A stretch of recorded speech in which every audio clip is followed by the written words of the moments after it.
This is Cara Robinson. She was kidnapped by a serial killer aged 15 and escaped, and because of how incredibly smart she was, she helped the police catch him. Hi, I'm Meg. I talk about true crime. Let's get into this fascinating case. June 24th, 2002 was just a normal day. Cara was at her friend's house because they had just had a sleepover the night before, and her friend's mom asked them to water the plants outside. Cara was watering the plants at the front of the house, and this takes place in West Columbia in South Carolina. A car had passed Cara once, and she noticed that the car was coming back towards her. The man parked the car on the side of the road and got out. At first, she thought it was a little bit strange, but then she realized the man was holding pamphlets and was like, oh, he's probably trying to sell me something. Cara was only 15, so when the man got out of the car, he asked, "Are your parents home?" And she said, "Well, this isn't my house, it's my friend's house." He then asked if her friend's parents were home, and Cara said, "No, they're not home." The man then said, "Oh, okay, that's fine. Can I just leave these with you?" The man approached to give Cara the pamphlets, and as she went to reach for them, he pulled a gun out. He put the gun to her neck and led her to his car. When he opened the door, there was a storage container in the car, and he forced her to get into it. There's actually a movie about Cara's story, and they recreate this moment, and I've put that in another video. I'll attach it in my comments, so it'll be linked in there if you want to check it out. It also includes a snippet of an interview of her talking about the moment. I also want to say, if someone comes to your front door or anything, never tell them that you're alone. Even if you are, just say like, "Oh, my parents are home, they're just busy." Something like that. Never say that you're alone. So Cara's in the storage container in the back of his car, and what she did next was incredibly intelligent. She started mentally logging every turn he took in hopes to find her way back home if she escaped. She also started noting certain details. She noticed that he was listening to classic rock music. She noted the cigarettes he was smoking, like the kind of cigarettes. She even memorized the serial number on the storage container that she was in. It's absolutely just genius. I would be freaking out, crying everywhere. Like, I don't know how she was able to do that. When Cara talks about this, she says, "My survival mechanism said, all right, let's gather as much information as we can." And she says that fear had barely even kicked in because she was so focused on getting that information. Before getting to her kidnapper's apartment, he actually gagged and handcuffed her. And when he brought her into his apartment, she realized that he had a lot of animals. A lot of animals that not a lot of people have, like a lizard, guinea pigs, other small animals, fish. And once again, she was taking note of it. What Cara endured for the rest of that day and evening was what I can only describe to be hell. She was repeatedly assaulted and went through something that no human should have to go through ever, and she was only 15.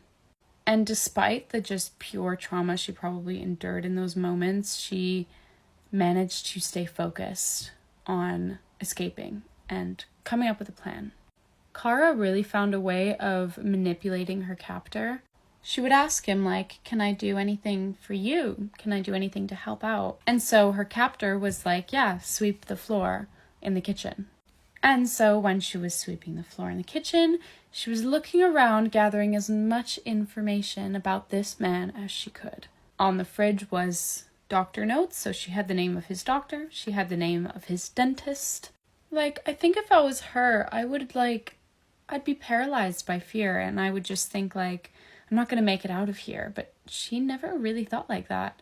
She was in full, survival mode. How am I going to get out of here? She managed to get her captor's trust in a matter of hours almost. He probably thought that he had chosen a super easy victim, but little did he know, he messed with the wrong girl. Her entire first night was spent waiting for him to fall asleep, till around dawn, when she decided to try to escape. Cara managed to wiggle one of her hands out of the handcuffs, and it's with that hand that she was able to untie her leg restraints. And she had to do so as quietly as she possibly could, not to wake this man up. I can't imagine the adrenaline that must have been going through her in that moment, because if you make one loud noise, like, you're you're done. He's gonna wake up. Once she got out of her leg restraints, she made her way to the front door and booked it. Eventually, she came across 2 people sat in a car and she begged them to take her to the police station. They agreed to take Cara to the police station, and when she got there, she had a lot of information to give them. I'm not even joking, it took me like a year to learn my own phone number. I have no idea at the age of 15 how she was able to retain as much information as she did. Luckily, the police were able to find the apartment that she ran out of, and what they found in that apartment was so much worse than they thought it would be. Cara was not this man's first victim. He was not in the apartment when the police got there, by the way, but what they found was newspaper clippings. And these newspaper clippings had cases that were unsolved murders of 3 young girls. These unsolved murders had been unsolved for like over 5 years, I believe. And that's when it suddenly hit the police that they were dealing with a serial killer. You're probably wondering, Meg, who was the serial killer? His name was Richard Evonitz, a serial killer who had killed at least 3 young girls. And the families of those 3 young girls never thought that they'd get closure or find out what happened. And it's crazy to think that if Cara hadn't been as smart as she was, she might have ended up like those girls. And God knows how many more girls would have fallen victim to this man, and who knows if he would have ever been caught in the first place. Police did eventually track Richard down, and there was a bit of a car chase, but then Richard turned his gun to himself, and he ended his own life. Cara received $150,000 for helping solve these murders that could have gone forever unsolved, and she was able to meet the family of the victims. She helped give them closure and helped them move on.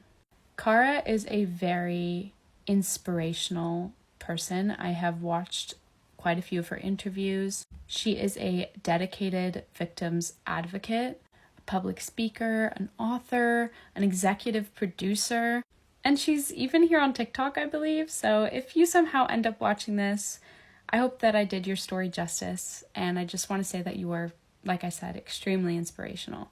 I also want to say that I never mean any disrespect when covering these cases. I think that her story deserves to be told and deserves to be heard by everyone because she's so smart. Here's her now, here's her family. It's so nice to see someone who's overcome her trauma. I mean, I can't imagine that it ever goes away, but she's a very successful woman who has used her experience to help others, and I really respect that. Anyways, that is the story of Cara Robinson Chamberlain, I think is her full name now. If you want to see the recreation of the kidnapping scene to get a better idea, I will post that directly after this video, and it'll be pinned in the comment section. Also, don't forget to follow me on here if you're not already. I post a bunch of true crime videos.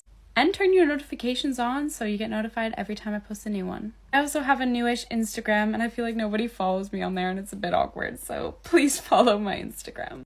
Let me know what case you guys want me to cover next, and I'll see you there. Bye!